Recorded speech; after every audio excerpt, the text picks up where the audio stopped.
Selamat sore pemirsa, saya Fatia kembali hadir menyapa Anda dalam program Jaksa Menyapa. Tentunya di episode kali ini pemirsa kita bersama dari Kejaksaan Negeri Tanah Bumbu yang akan bicara soal tema menarik, yakni penegakan hukum yang humanis dan progresif dalam lingkup kewenangan jaksa pada ketentuan KUHP baru. Telah hadir dua orang narasumber saya, langsung saja kita berkenalan jauh-jauh datang dari Kabupaten Tanah Bumbu atau yang dikenal dengan Batu Licin. Di sebelah sana bersama dengan Mas Yosia Ihan Ardian Esa selaku jaksa fungsional seksi intelijen. Selamat sore, apa kabar Mas Yosia? Baik Mbak, halo selamat sore. Kabar baik ya? Kabar baik. Dan semangat luar biasa. Semangat. Di sebelah sini ada yang pakai kacamata, agak-agak gimana gitu ya. Dengan Mas Mahendra Ridwanul Goni SHMH selaku Kepala Subseksi 1 Intelijen. Selamat sore, Mas Mahendra, panggilannya Rigo ya? Alright. Oke, Betul sekali. mantap bukan ya? Sebagai Kepala Subseksi 1 Intelijen. Langsung saja seperti tema yang saya sebutkan, bicara soal penegakan hukum yang humanis dan progresif. Saya ke Mas Rigo dulu nih. Kalau kita lihat secara kasat mata, orang males sebenarnya berkenalan dengan jaksa. Karena biasanya yang berkenalan dengan jaksa adalah orang-orang yang melawan hukum. Seperti apa kalau kita kaitkan dengan jaksa sekarang yang memang harus humanis? Mas Rigo. Nah ini sebetulnya yang jadi kemauan dan PR besar buat nggak cuma kejaksaan tapi buat semua teman-teman di instansi birokrasi, lembaga, badan, kementerian mungkin. Di era sekarang ini masyarakat tuh nggak butuh suatu hal yang bersifat memaksa, mengerikan. Tapi masyarakat itu butuh yang namanya diayomi, diberikan pengertian, ya kan, diberi tahu suatu hal dengan cara-cara yang etis dan humanis. Nah, tentunya kan mungkin terkesan di beberapa periode yang lalu apabila berurusan dengan hukum, orang-orang aparat penegak hukum ini orang galak-galak. Iya, ya pastinya kan? Ya kan. Belum tentu. Tergantung.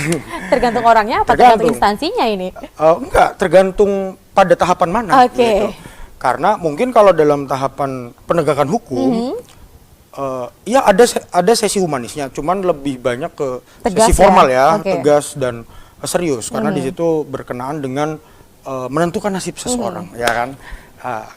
Kalau di dalam bagian seperti pencegahan gitu kan, memberikan pemahaman ke masyarakat, menjadi rekan mitra untuk masyarakat, hadir di tengah masyarakat, itu nggak bisa dong kita tegas-tegas.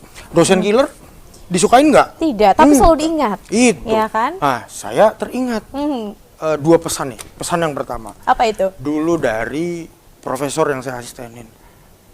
Kalau kamu nggak bisa ilmunya, coba kamu cintai dulu orangnya. Pun berlaku buat kamu. Ketika kamu menyampaikan sebuah hal yang ingin orang lain tahu, paling tidak sampaikan itu dengan menimbulkan kenyamanan terlebih dahulu terhadap apa yang mau kamu, orang-orang yang mau kamu sampaikan. Kenapa, Prof? Karena ilmu itu bisa diterima ketika hati orang itu terbuka. Tapi kalau sudah hatinya tertutup, susah, nggak bakal bisa. Makanya kalau saya nggak suka atau nggak bisa ilmunya, paling nggak saya lihat yang ngajar, nyenengin banget nih orang, pasti bisa. Entah bagaimana. Nah, termasuk di kita nih. Di aparat penegak hukum dalam mencegah terjadinya suatu kejahatan ya ke masyarakat, kita buka dulu hati masyarakat. Kita friend lo sama lu, gitu. Aku teman, ulun kawan lah, lawan pian pang. Kayak apa? Sama-sama aja nih kita manusia. Apa yang pengen kada tahu? Gini Pak, ulun itu yang sudah nyaman, ngobrol kita kasih solusi. Ya sudah. Ini gin peraturannya. Ya kalau oh iya kamu pengen kayak ini pengen melanggar, ya kan? Kan di kandang kayak apa? Iya Pak, iya. Jangan di kandang, mau di kandang jadi burung aja, pecah mania, top itu.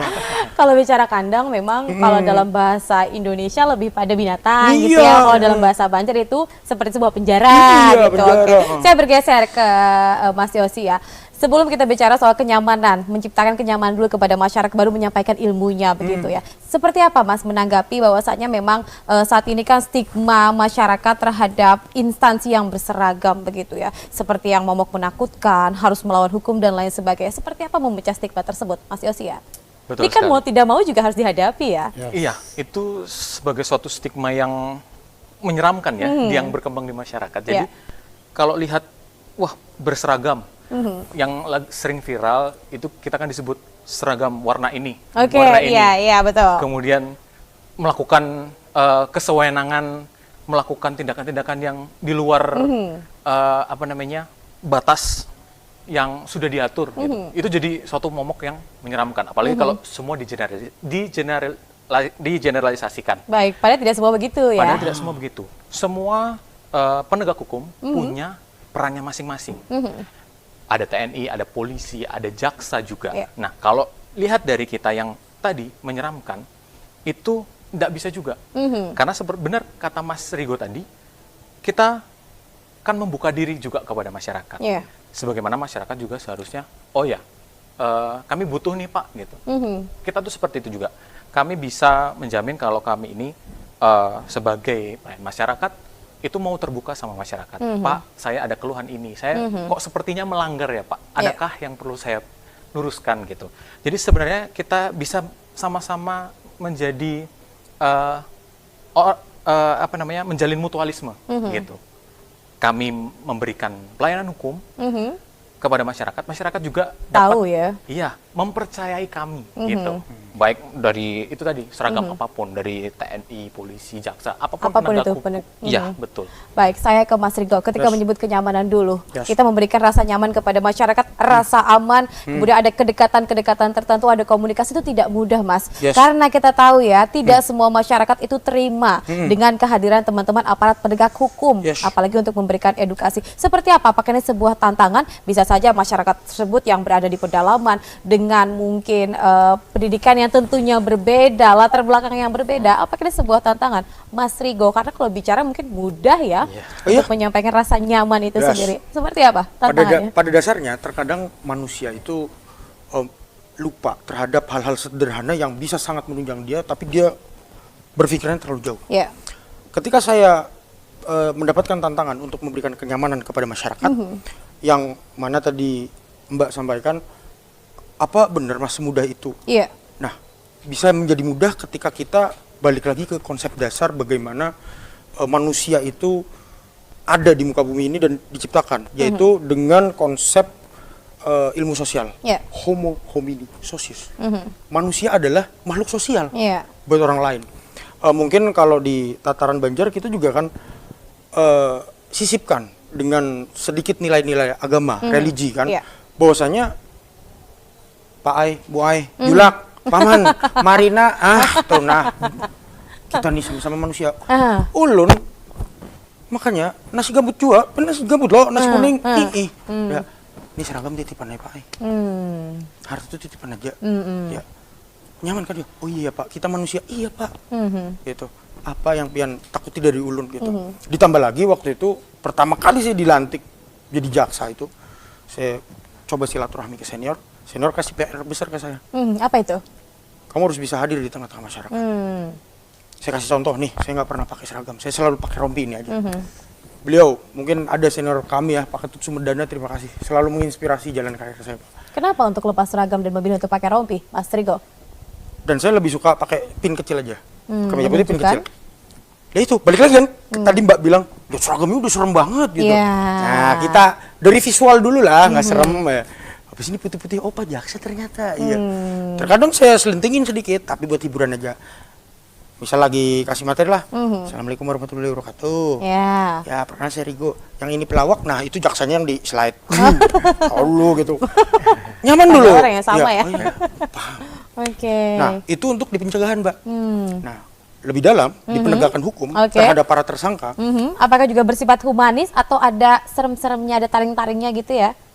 Kalau tadi ya ke dasar dulu ya, belum ke spesifik ke KUHAP nih. Oke. Diterapkannya prinsip humanis, efeknya apa?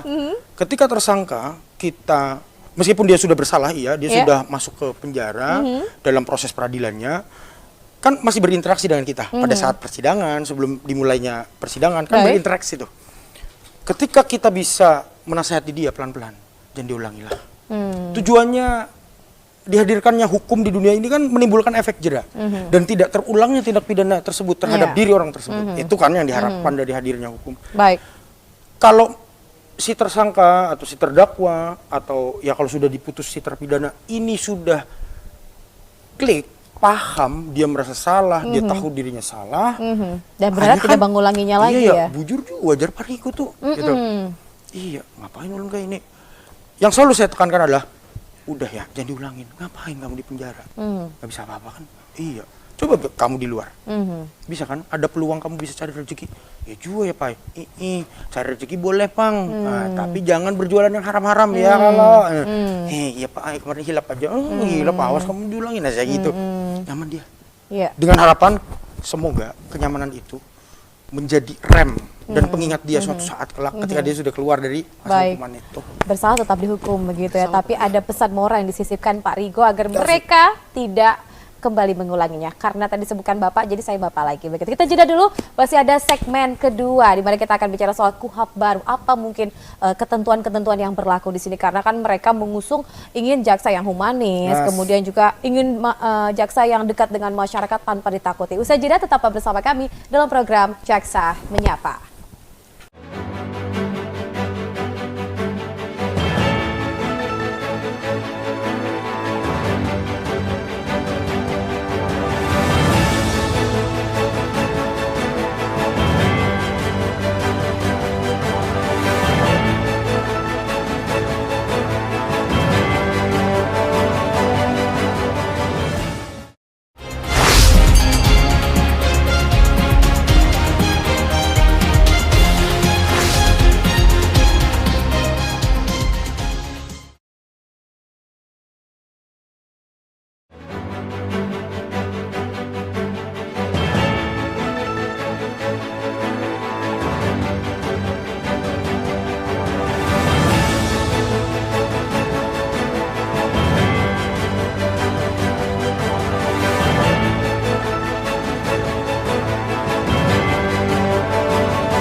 Ya, terima kasih pemirsa, Anda masih bersama kami dalam program Jaksa Menyapa di segmen kedua. Masih bersama dengan Kejaksaan Negeri Tanah Bumbu.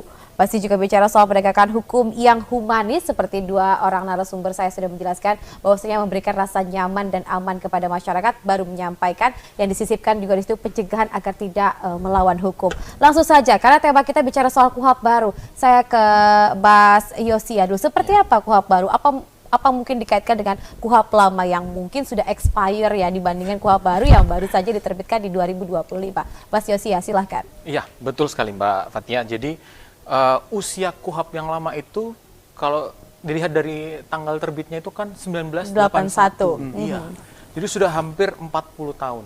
Kalau zaman sekarang sudah ada WhatsApp, sudah ada media AI, sosial, artificial intelligence, semuanya serba mudah, digital. serba cepat, serba digital, bahkan semuanya nggak lagi ada di tangan. Maksudnya digital dalam satu genggaman aja. Jadi kalau dulu kan berkas-berkas banyak harus diketik gitu kan. Jadi memang dengan adanya kemajuan zaman harus ada juga kemajuan dalam bidang penegakan hukum. Itulah kenapa KUHP lahir, karena KUHP itu adalah Kitab Undang-Undang Hukum Acara Pidana.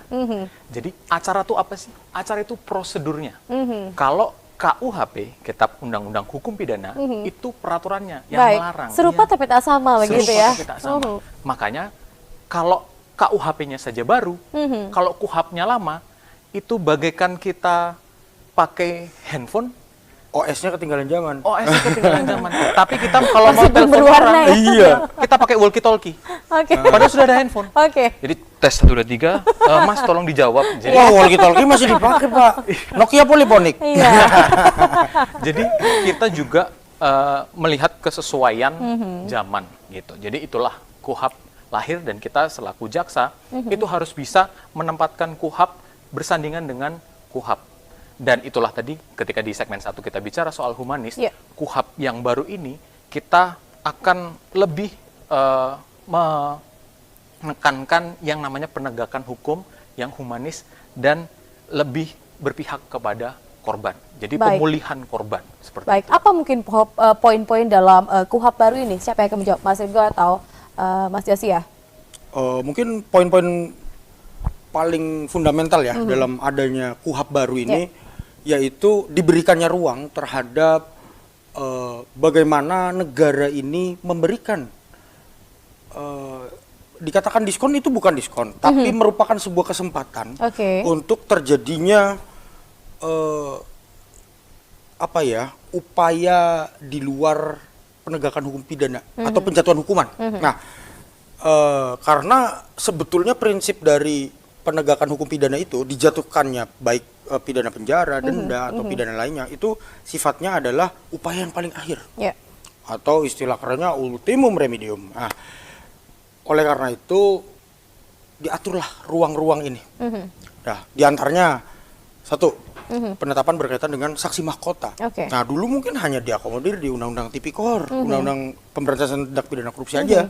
Saat ini di KUHP bisa dia jadi saksi mahkota, tapi untuk menjadi seorang saksi mahkota tentunya ada syarat dan ketentuan yang ya. Dan kalau di kewenangan kami di Kejaksaan, penetapan saksi mahkota itu pelaporannya sampai dengan tingkat Kejaksaan Agung Republik Indonesia. Mungkin dari Pak Jaksa Agung nanti diarahkan sesuai di mana peristiwa perkara itu terjadi. Kalau di perkara tindak pidana korupsi ya berarti mungkin nanti lewat Jampitsus bisa tidak ditetapkan sebagai saksi mahkota. Kalau di perkara pidana umum mungkin nanti Pak Jaksa Agung lewat Pak Jaksa Agung Muda Tindak Pidana Umum untuk menetapkan bisa atau tidak ditetapkan sebagai saksi mahkota. Namun kita nih jaksa di daerah, di daerah yang masih muda dan culture, mau izin senior. Si paling muda. Enggak kok, ada kumisnya. Tapi menolak Tuhan. Ada yang bisa memang langsung diterapkan. Pelaporannya sampai level, mungkin ada yang sampai level nasional. Cuman untuk pengambilan mayoritas keputusannya bisa di daerah kok. Seperti contoh satu, adanya kebijakan berkaitan dengan pengakuan bersalah. Jadi kalau dalam suatu peristiwa tindak pidana ada pengakuan bersalah, nanti bisa diberikan keringanan hukuman. Terus ada skema restoratif justice atau sistem permaafan, yang mana dulu restoratif justice itu pertama kali hadir di Indonesia hanya ada di Undang-Undang Nomor 11 Tahun 2012 tentang Sistem Peradilan Pidana Anak, yang diakomodir dan disadur dari SMRJJ dan Konvensi Hak Anak. Itu hanya berlaku di penegakan hukum pidana bagi anak berhadapan dengan hukum atau seseorang yang melakukan kejahatan tapi umurnya masih di bawah 17 tahun. Kemudian lahir, tapi masing-masing lembaga nih peraturan sendiri-sendiri. Nah, pertama kali diinisiasi oleh Kejaksaan di tahun 2020, disusul Polri lewat peraturan Kapolri. Nah, yang paling last disusul dari teman-teman hakim di Mahkamah Agung mengeluarkan kebijakan berkaitan dengan restoratif justice. Nah, tentunya kan, loh kok undang-undang kepencar sih gini berdasarkan lembaga masing-masing. Nah, di KUHP yang baru ini disatukan. Nah, dikodifikasikan. Nah, supaya apa? Supaya satu, mudah dalam memahami dan menerapkan. Karena satu pikiran, karena satu aturan juga gitu ya. Dan tentunya memberikan ruang di restoratif justice ini, dia Mbak khususnya, memberikan ruang yang lebih luas lagi. Contoh, dulu kan di masing-masing instansi nih aturannya. Di KUHP kan bahwasanya restoratif justice itu bisa diterapkan pada saat penyelidikan, penyidikan, penuntutan, dan proses peradilan. Semuanya berarti. Ketika di penyelidikan gagal, di penyidikan bisa, sok lagi. Nah, di penyidikan gagal, di penuntutan, sok, Pak Jaksa laksanakan skema RJ, berhasil nggak? Kalau di penuntutan gagal, nah, coba hakim bisa nggak? Jadi masih dicoba terus nih, bisa nggak sih? Nah, karena kan basic prinsipnya atau prinsip dasar dari restoratif justice itu kan yang paling utama ada pulih keadaannya dan terjadinya permaafan. Baik, tapi tidak semudah itu ya untuk semua yang melawan hukum di-RJ-kan. Saya ke Mas Yosi ya, apa mungkin syaratnya? Karena kan bisa saja orang dengan sengaja melakukan kejahatan dan berharap bisa di-RJ-kan, atau mungkin orang masuk dalam lubang yang tidak sengaja juga bisa di-RJ-kan. Seperti apa Mas Yosi ya? Biar bisa membuka pemahaman masyarakat di rumah begitu. Oh ya, betul. Terima kasih Mbak Fatia buat pertanyaannya itu sangat harus dipahami ya, gitu. Apalagi kita berikan juga kepada teman-teman pemirsa Duta TV. Jadi restoratif justice itu nggak hanya seseorang melakukan tindak pidana, lalu oh ya udah kita maafkan. Oh tidak bisa seperti itu. Kalau dia melakukan penusukan sampai meninggal, masa oh ya sudah kita maafkan. Memang waktunya Kasihan meninggal. Kita hidupkan lagi kan tidak mungkin. Dan disitulah tadi juga berkaitan dengan humanis, disitulah ketegasan. Kalau semisal melakukan tindak pidananya dengan syarat tertentu, gitu ya. Kalau di KUHP sendiri itu sesuai pasal 79 di KUHP baru, Undang-Undang 20 tahun 2025. Jadi syaratnya itu yang pertama memang harus ada permaafan dari korban. Tapi ada satu syarat yang paling penting lagi adalah apa itu? Baru pertama kali melakukan tindak pidana. Tapi Tapi dibarengin dengan syarat-syarat yang lain, yaitu hukumannya maksimal 5 tahun, gitu ya. Kemudian kerugiannya tidak boleh lebih dari 2,5 juta.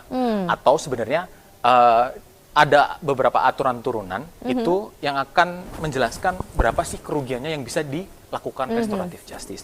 Seperti itu. Jadi nggak hanya soal oh perbuatan ini bisa dimaafin, tapi apa dampaknya ke korban, apa dampaknya ke sosial, lingkungan masyarakat. Kalau pembunuhan kita maafkan, tidak adil, orang-orang ya kan? tiba-tiba jadi kita malah tidak menegakkan hukum. Tapi kalau semisal seperti banyak hal yang viral kayak dulu mungkin nenek Mencuri ya, Minah yang singkong. mencuri coklat ya, kokoa itu, padahal untuk dijual untuk kebutuhan pribadi karena kesulitan ekonomi. Memang pencurian itu tindak pidana, melanggar hukum, ya, karena memang ada di KUHP gitu ya. Kita tahu itu salah gitu ya. Kita tahu itu salah, tapi untuk alasan dibaliknya, latar belakangnya, itu yang harus kita pikirkan. Gitu. Tidak semua orang, apalagi kalau anak-anak muda zaman sekarang nih, culture in this economy gitu ya, itu bisa membeli makanan yang 10-20 ribu, kadang harus jeripaya susah, masih belum dapat makanan juga. Dia terpaksa karena punya tanggungan keluarga. Memang tidak dibenarkan sekali lagi ya mencuri, tetapi kalau kita tarik lebih dalam sebenarnya ya. Betul. Apa yang digunakan kan dia mungkin tidak egois, ya kan, untuk keluarganya, untuk anaknya. Bahkan saya pernah menangani itu mencuri handphone di counter untuk pengobatan orang tuanya. Jadi kadang-kadang itulah sisi di mana di KUHP baru ini ditimbulkan. Kita harus lihat sisi, oh ini masih bisa dimaafkan. Baik, meskipun kita tahu apapun yang melanggar hukum itu salah begitu ya. Saya ke Mas Rigo, menarik ketika disebutkan yang pertama poinnya adalah ada kata maaf atau mungkin menerima begitu ya dari korban. Kemudian juga ada syarat kedua tadi, angka kerugiannya di bawah 2,5 juta, kemudian tidak pernah melakukan tindak pidana sebelumnya. Nah, ada yang menarik, ketika semua unsur terpenuhi cuma satu, yakni tidak ada kata maaf dari si korban, apakah tetap akan berlanjut? Karena untuk menciptakan kata maaf ini kan tidak mudah ya. Apalagi semisal saya, barang saya dicuri atau mungkin saya tidak sengaja terserempet dan lain sebagainya, ini kan ada kerugian di situ. Seperti apa? Kita akan bahasnya di segmen ketiga saja. Tetaplah bersama kami pemirsa dalam program Jaksa Menyapa.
Ya, kami kembali untuk Anda pemirsa di Jaksa Menyapa di segmen ketiga. Masih bicara soal penegakan hukum yang humanis dan juga progresif dalam lingkup kewenangan jaksa pada ketentuan KUHP baru. Masih bersama dengan Kejaksaan Negeri Kabupaten Tanah Bumbu. Langsung saja, kalau bicara soal RJ ini menarik ya. Tidak semua pidana bisa di RJ-kan. Ya. Karena ada syarat dan ketentuan yang berlaku. Seperti yang saya sounding di segmen kedua. Terakhir tadi, ada kata maaf yang paling penting. Seandainya dari segi pidana itu masuk, kemudian dari sisi kerugian masuk, tapi tidak ada kata maaf di antara keduanya. Karena menciptakan kata maaf ini tidak mudah, apalagi korban merasa dirugikan baik secara fisik ataupun materi. Seperti apa Mas Riko? Apakah lanjut RJ atau mungkin ada syarat ketentuan yang lain, Mas Riko? Siap. Jadi untuk prosedur RJ sendiri itu tidak sekaku itu ya, Mbak.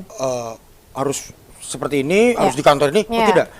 Tapi teman-teman dari Kepolisian Republik Indonesia dan tentunya kami di Kejaksaan selaku penuntut umum itu berkoordinasi aktif untuk menggalang dan menjadi mediator antara keluarga terdakwa karena tersangka kan di dalam ya di penjara, ditahan mungkin, dengan keluarga korban.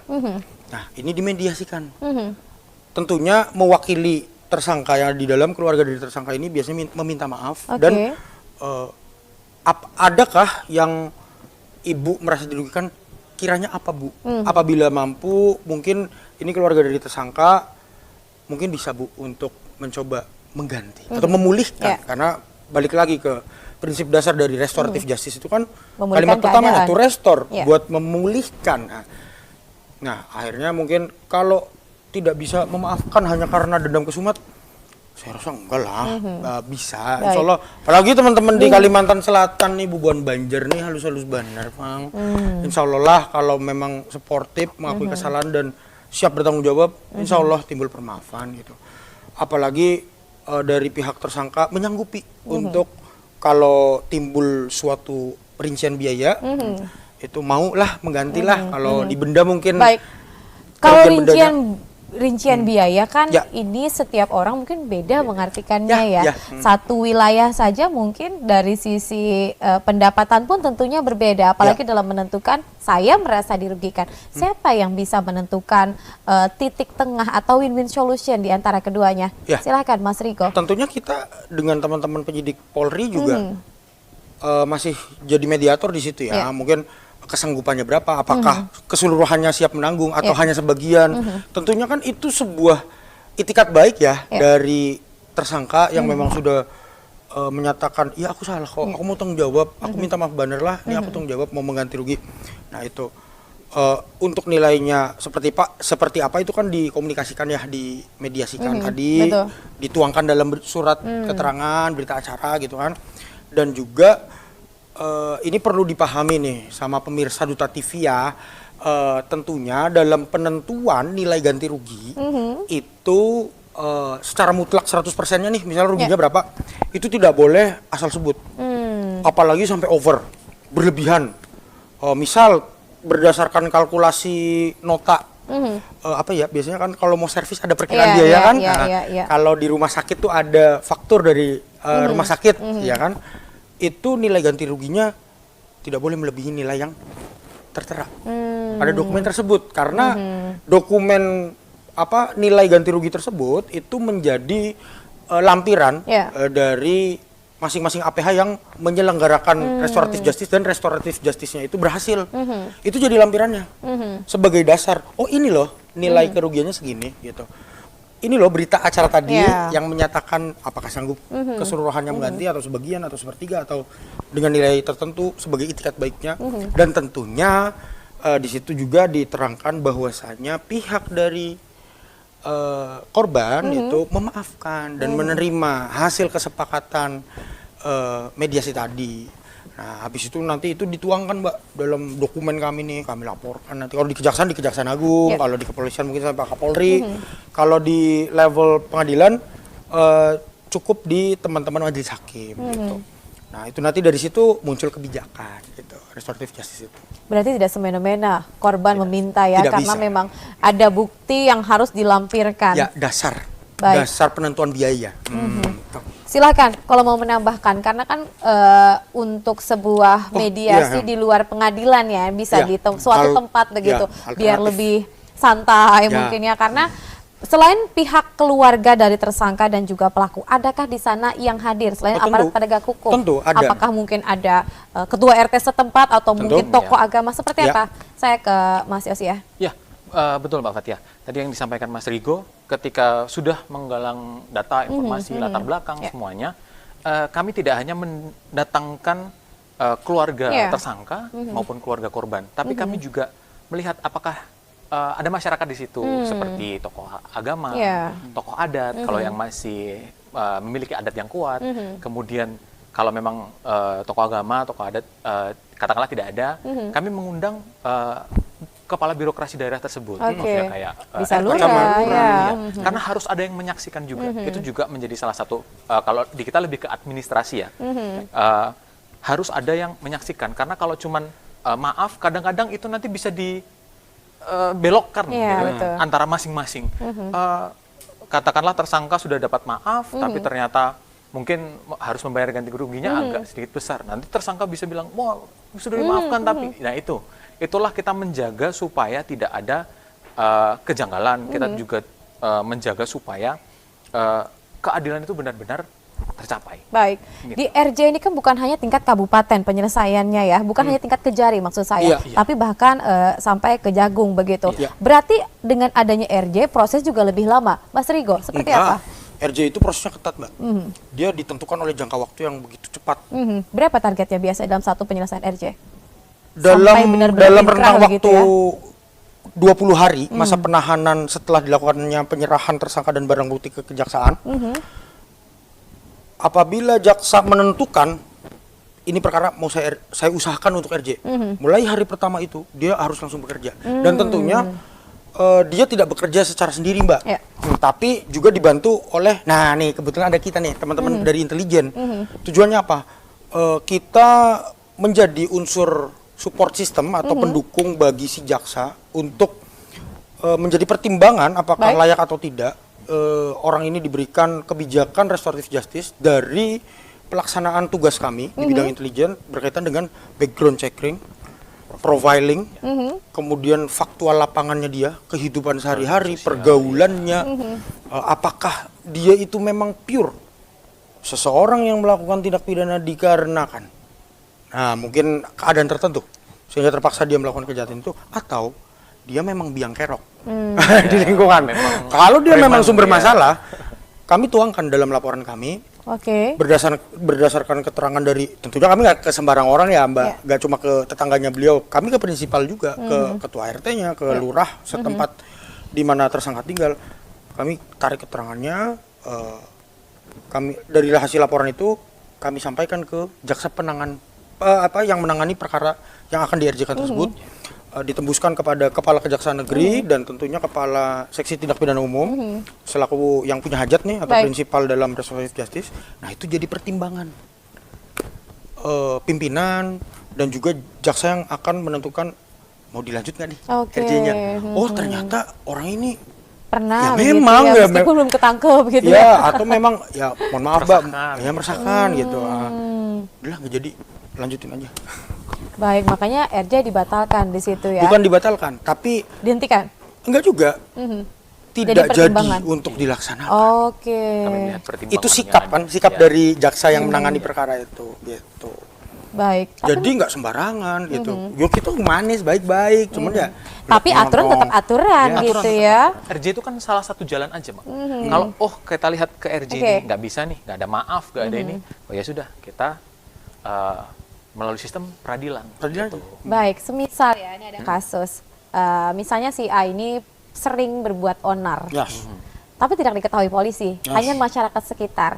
Kemudian satu kali dia berbuat baru ketangkep, ya kan? Artinya dia baru satu kali melakukan tindak pidana, kemudian di RJ-kan. Menurut Mas Rigo dan juga Mas Yosi, adilkah ini sendiri sebagai di RJ-kan? Karena kan di sisi lain dia juga meresahkan, tapi di sisi lain dia baru pertama kali melakukan tindak pidana yang ketahuan tanda kutip. Seperti apa Mas Yosi ya? Oh ya, baik. Menarik ya, karena kan kalau RJ disalahartikan bisa saja seperti itu.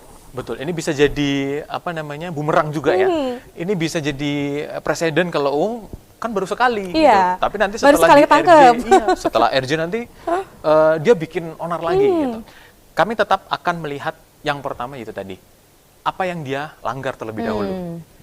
Kan kalau ketertiban umum kan banyak gitu Iya. ya.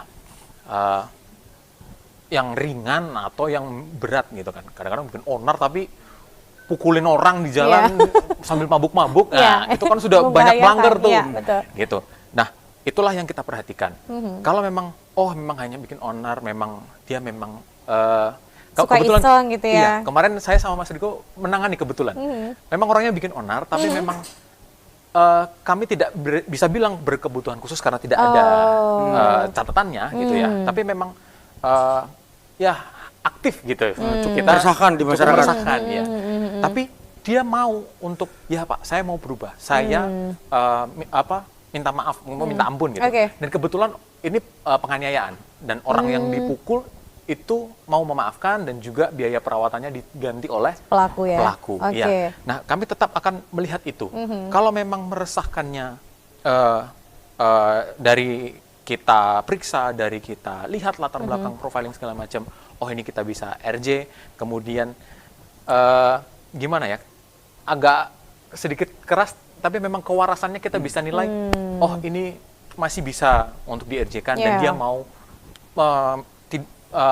istilahnya bertobat, gitu. Itu kita akan pertimbangkan untuk jadi RJ. Baik, setelah usai RJ ya, kemudian bebas. Iya. Ada kata bebas. maaf di antara keduanya. Kita ambil contoh saja sudah selesai kasusnya ya di dalam tapi pengadilan. itu ketika di tahapan penyelidikan, penyidikan dan penuntutan, Mbak. Iya, sudah selesai pokoknya Selesai. semuanya. Oke, ada satu pertanyaan. Yang diinginkan adalah memulihkan keadaan ya. Dia kembali kepada masyarakat, si korban juga diterima kembali ke masyarakat dan lain sebagainya. Ketika yang sekolah kembali sekolah, ketika yang bekerja kembali bekerja, itu yang diinginkan dari sebuah RJ. Apakah ada yang menjamin bahwasanya setelah RJ dilakukan selesai, mereka tidak akan mengulangi perbuatannya? Apakah dengan RJ ada efek jerahnya? Kita akan bahas di segmen terakhir. Tetaplah bersama kami pemirsa dalam program Jaksa Menyapa.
Ya, kami kembali untuk Anda pemirsa di program Jaksa Menyapa di segmen terakhir. Masih bersama dengan Kejaksaan Negeri Tanah Bumbu. Langsung saja menarik kalau bicara soal restoratif justice. Tidak semua masyarakat tahu, tidak semua masyarakat familiar, dan diharapkan ketika ada orang yang melanggar pidana atau tindak pidana atau masuk dalam melawan hukum, diberikan efek jerah yang luar biasa agar dia tidak mengulanginya. Tapi dengan RJ yang diharapkan memang ingin memulihkan keadaan. Bagaimana untuk memberikan efek jerahnya? Adakah mungkin macan kertas yang harus mengaturnya? Karena ketika lepas kan tidak menutup kemungkinan dia akan kembali. Karena dengan RJ kan dimudahkan ya, dia bebas berjalan dan berselancar kemana aja dia mau. Silahkan Mas Yosia. Betul sekali. Terima kasih, Mbak.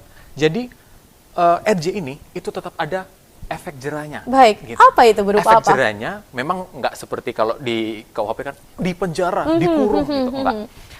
Kalau yang sudah kita laksanakan, apalagi di Tanah Bumbu, itu ada yang namanya sanksi sosial. Atau biasanya sanksi sosial ini bukan yang kayak dirundung, dibully, dikucilkan, dikucilkan, bukan. Melainkan Sanksi sosial ini lebih kepada pelayanan sosial. Kebanyakan juga melaksanakan pekerjaan sosial. Itulah sebenarnya sanksinya. Contohnya pekerjaan sosial? Nah, pekerjaan sosial contohnya yang kemarin kami tangani itu ada seperti PKL di kelurahan, tempat di mana dia melakukan keonaran itu tadi selama 30 hari atau berapapun ditentukan oleh kepala desa atau kepala birokrasi di daerah tersebut. Tapi harus di mana dia melakukan tindak pidana itu? Iya, atau di sekitar lingkungan dia. Atau di sekitar lingkungan. Bisa jadi ditetapkan jadi marbot masjid gitu. Iya. Dalam perkembangannya kan masih disusun di perda ya, masing-masing daerah. Betul. Karena harus dikuatkan dengan perda. Untuk sementara itu dituangkan dalam, kalau nggak salah, surat ketetapan sanksi sosial. Iya, surat ketetapan. Biasanya ini dari masih lurah dalam bentuk atau kades. kerjasama antara kejaksaan dengan dinas sosial. Dan nanti di situ tertulis dulu, karena ini kan sembari ada pengajuan untuk jadi perda. Iya, betul. Gitu. Jadi tetap ada.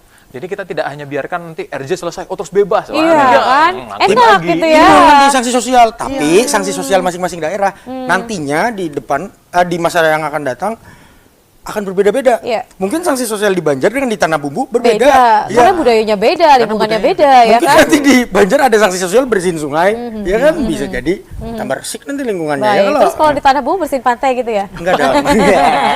Jauh tuh. Bercanda. Jangan bersihin pantai, nyapu gunungnya. Baik, kalau ke Mas Rigo, selain restoratif justice, apa lagi begitu?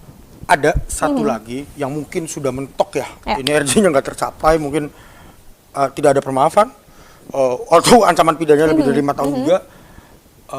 Memang yang mutlak dan membatasi tidak bisa diterapkannya prinsip humanis oleh negara dalam KUHP ini, itu ada 2 syarat, yaitu bukan pengulangan tindak pidana dan ancaman pidananya tidak melebihi 5 tahun. Ya. Kalau sudah di 2 poin ini jangan berharap dapat kesempatan untuk dapat keringanan hukuman dari negara melalui KUHP. Namun ada satu opsi lagi yang dilaksanakan pada tahapan pengadilan, yaitu yang namanya prosesi pengakuan bersalah, yang pada selesai dibacakannya surat dakwaan oleh jaksa penuntut umum, majelis hakim akan menanyakan kepada terdakwa apakah betul isi dari surat dakwaan yang dibacakan oleh penuntut umum. Apakah saudara mengakui? Kalau dia bilang mengakui seluruhnya, iya betul Pak, itu perbuatan yang saya lakukan, maka dilaksanakanlah prosesi yang diatur dalam pasal 78 KUHP, yaitu prosesi pengakuan bersalah. Acara pemeriksaan perkaranya jadi acara pemeriksaan cepat, satu, ada pengurangan hukuman pidananya juga. Baik. Kemudian juga ada lagi, pelaksanaan ini tidak boleh melebihi ada kesepakatan kalau ada korbannya, ini terdakwa ada kesepakatan dengan korban. Iya. Untuk kemudian ditindaklanjuti dan selesai, pengakuan bersalah ini nantinya akan dijelaskan oleh majelis hakim dalam amar putusannya. Nah, gitu. Cuman yang riskan nih Mbak, dalam pengakuan bersalah itu pembayaran ganti ruginya itu saklek.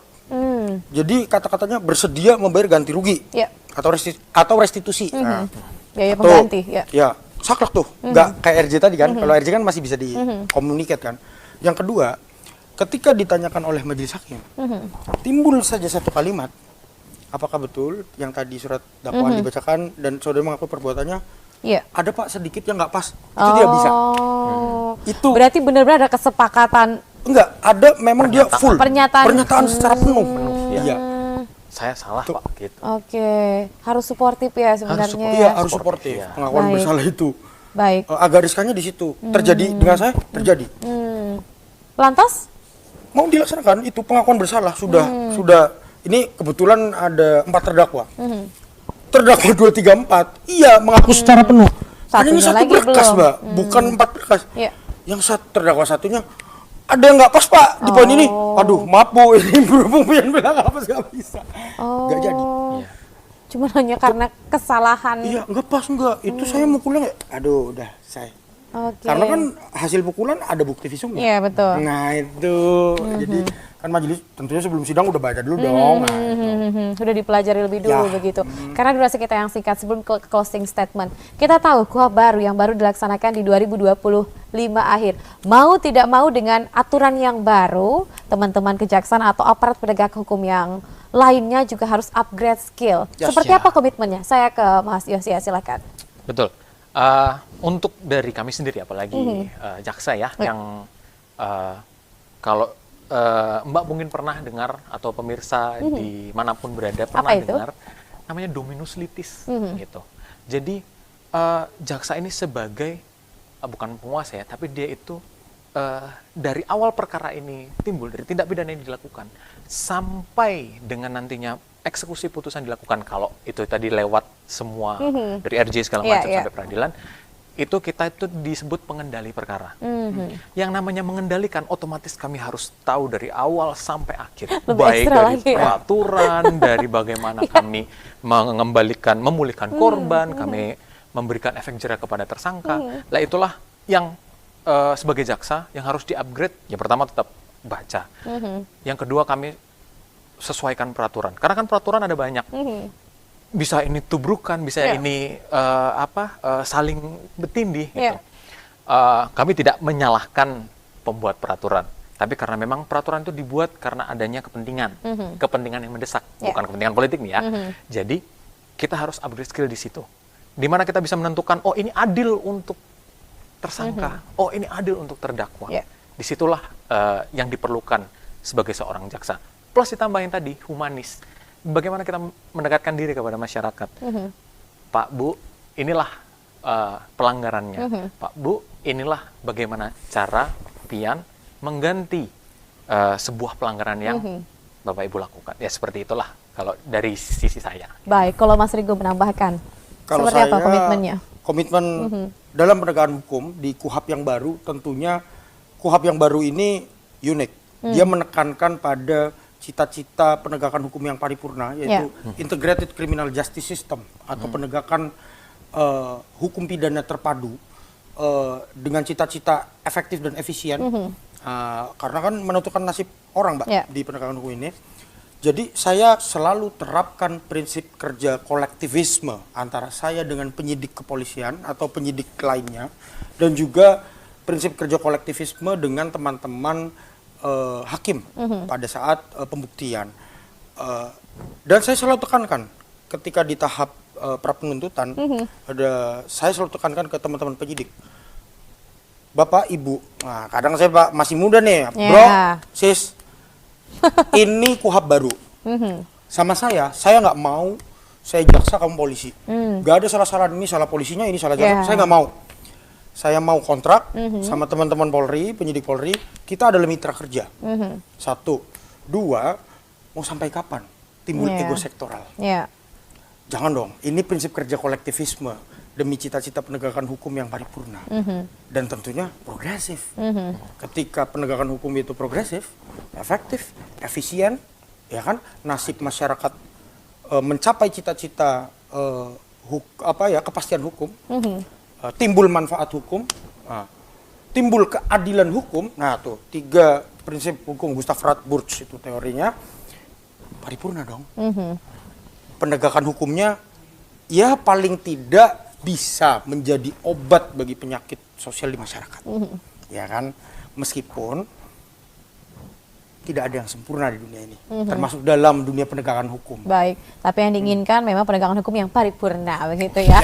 Karena kita berada di segmen terakhir, silakan closing statement dari masing-masing narsum. Saya ke Mas Yosia, silakan sesuai dengan tema kita pada hari ini. Ya, terima kasih Mbak Mutia untuk kesempatannya. Jadi untuk pemirsa Duta TV, gitu ya, closing statement dari saya sebagai penegak hukum, gitu ya.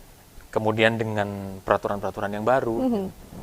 Kami, sesuai kata-kata Mas Rigo tadi juga, kami belum sempurna. Ditambah juga mungkin peraturannya juga belum sempurna. Tapi kami berusaha untuk melaksanakan pekerjaan kami dengan baik.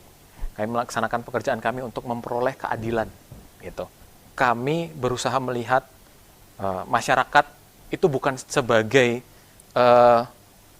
objek, gitu ya. Oh ini layak dihukum, walaupun dia melakukan kesalahan. Tetapi bagaimana, sekali lagi, KUHP dan KUHAP yang baru ini itu menjadi sarana untuk memulihkan semuanya. Karena kan kalau orang melakukan tindak pidana, itu kan artinya ada yang menyimpang, gitu. Jadi kita berusaha untuk meluruskan kembali. Disitulah kami sebagai jaksa berusaha untuk meluruskan keadaan gitu, mendapatkan keadilan, menegakkan keadilan secara paripurna. Seperti itu. Baik, kalau dari Mas Rigo silakan closing statement-nya. Mungkin keadilan itu suatu hal yang relatif dan dia bersifat kualitatif. Adil menurut saya belum tentu adil menurut Mbak, Ya, adil menurut betul. Bapak Ibu pemirsa Duta TV.